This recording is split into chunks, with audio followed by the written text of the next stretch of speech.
শিশির বাবুর ছেলেরা কোটি কোটি টাকা সম্পত্তি বানিয়েছে, মমতা ব্যানার্জির ভাইপো কোটি টাকা সম্পত্তি বানিয়েছে। শিক্ষিত বেকার যুবক যারা বসে আছে বাড়িতে, চাকরি নেই, কোথায় যাবে এরা? কাদের কাছে নিজের কষ্টের কথা বলবে? মমতা ব্যানার্জির সরকার এমন ভাবেই একটা হলদিয়া শিল্পাঞ্চল নতুন করে তৈরি করতে পারলো না যে কোনো একটা জায়গা সামনে। একথা স্পষ্ট ভাবে বলে দিচ্ছি, এ লড়াই সবাই মিলে আমরা এমন ভাবে কাঁধে কাঁধ মিলিয়ে লড়বো, আগামী দিনে গোটা পশ্চিম বাংলা তমলুক লোকসভা কেন্দ্রের এই লড়াইকে যাতে মাথায় রেখে দেয়।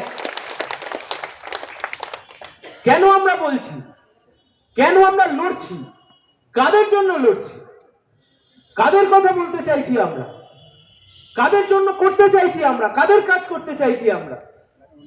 দেশের এক অংশের মানুষের পকেটে কোটি কোটি টাকা, রাজ্যের এক অংশের মানুষ ফুলে ফেপে উঠেছে। তৃণমূল কংগ্রেসের নেতারা আজ থেকে 10-12 বছর আগে পোড়া বিড়ি দুবার নিভিয়ে টান মেরে খেত, তারা আজকাল 3 তলা বাড়ি আঁকিয়ে দিয়েছে। শিশির বাবুর ছেলেরা কোটি কোটি টাকা সম্পত্তি বানিয়েছে, মমতা ব্যানার্জির ভাইপো কোটি টাকা সম্পত্তি বানিয়েছে। কিন্তু এই বাংলার ছেলে মেয়েদের, তমলুকের ছেলে মেয়েদের, বিষ্ণুবার অঞ্চলের ছেলে মেয়েদের, তমলুক অঞ্চলের ছেলে মেয়েদের, শিক্ষিত বেকার যুবক যারা বসে আছে বাড়িতে, চাকরি নেই, কোথায় যাবে এরা? কাদের কাছে নিজের কষ্টের কথা বলবে?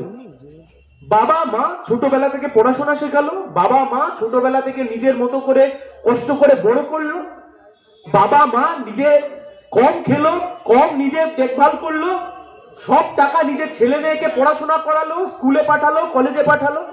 কিন্তু একটা চাকরি যদি জোগাড় করতে না পারে, তাহলে সেই ছেলেটা কোথায় যাবে?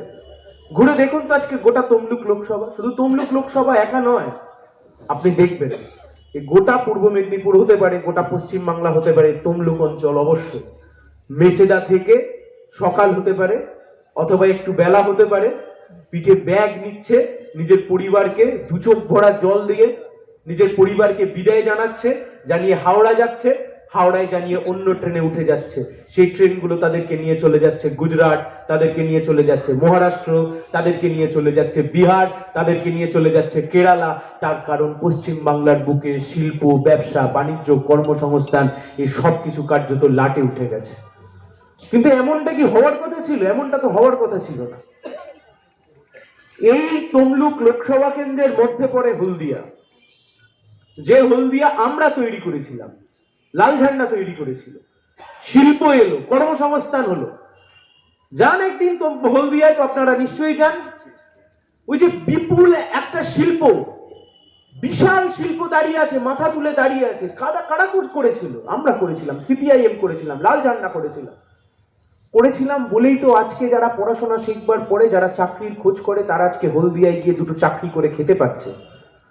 তাদের পার্শ্ববর্তী এলাকাতে বিভিন্ন দোকানপত্র, ব্যবসা বাণিজ্য সবকিছু ফুলে ফেপে উঠেছে। কেন মমতা ব্যানার্জির সরকার এমন ভাবেই একটা হলদিয়া শিল্পাঞ্চল নতুন করে তৈরি করতে পারলো না যে কোনো একটা জায়গাতে? শুভেন্দু অধিকারী আজকে 3 বছর হয়ে গেল ঘোষিত বিজেপি, তার পরিবার কখনো বিজেপি কখনো তৃণমূল, মাঝামাঝি জায়গায় দাঁড়িয়ে আছে।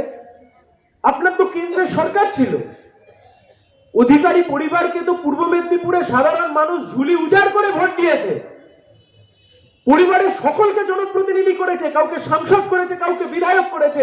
কিন্তু আপনি তার পরিবর্তে পূর্ব মেদিনীপুরের মানুষকে, তমলুকের মানুষকে ধোঁকা দিয়েছেন। এই অঞ্চলের মানুষের জন্য আপনারা কোনো কাজ করেননি। শুধু বড় বড় কনভয় নিয়ে ছুটলে হবে? শুধু বড় বড় কালো গাড়ির কনভয় নিয়ে প্যাঁ প্যাঁ করে ছুটলে হবে? কষ্ট, বেকারের যন্ত্রণা কে বুঝবে? কে দুঃখ মোচন করবে? তাই আমরা বলছি, আমরা বামপন্থীরা একমাত্র এই কাজ পারি। আমরাই চেয়েছিলাম তো কৃষি শিল্প দুজনকে একসাথে মিলিয়ে মিশিয়ে আমরা যাতে এগোতে পারি। আজকে দেখছেন পশ্চিমবাংলাটার কি হাল হলো। আরে শিল্প করতে গিয়ে মানুষকে আমরা বোঝাতে পারিনি, তৃণমূল মানুষকে ভুল বুঝিয়েছিল, আমরা ক্ষমতা থেকে চলে গেছিলাম। কিন্তু লাল ঝান্ডা ক্ষমতা থেকে চলে যাওয়ার পরে তাতে লাল ঝান্ডার কোনো ক্ষতি হয়নি, লাল ঝান্ডা এখনো মাথা তুলে দাঁড়িয়ে আছে। ক্ষতি যদি কারোর হয়ে থাকে তাহলে বাংলার হয়েছে, ক্ষতি যদি কারোর হয়ে থাকে তাহলে এই বাংলার বাচ্চা বাচ্চা ছেলে মেয়েদের হয়েছে, যাদের চোখে স্বপ্ন ছিল, ভবিষ্যৎ বাংলায় গড়বার কথা ছিল, তারা এখন বাইরের রাজ্যে গিয়ে বসে থাকছে, কাউকে টোটো চালাতে হচ্ছে, কাউকে ভ্যাটো চালাতে হচ্ছে। আমার বাংলার ছেলে মেয়েদের এটা প্রাপ্য ছিল না। এ কাজ করেছে অধিকারী পরিবার আর ব্যানার্জি পরিবার। যেমন খুশি তেমন সাজো প্রতিযোগিতা হয়, লং জাম্প হাই জাম্প হয়, এখন যেমন খুশি তেমন লাফাও প্রতিযোগিতা চলছে। কখনো পদ্ম ফুল থেকে জোড়া ফুল, কখনো জোড়া ফুল থেকে পদ্ম ফুল। সকালে যে নেতা পদ্ম ফুলে বসে আছে, বিকেলে সে জোড়া ফুলে যাচ্ছে, রাত্রিবেলা যে জোড়া ফুলে বসে আছে, সকালবেলা সে পদ্ম ফুলে যাচ্ছে।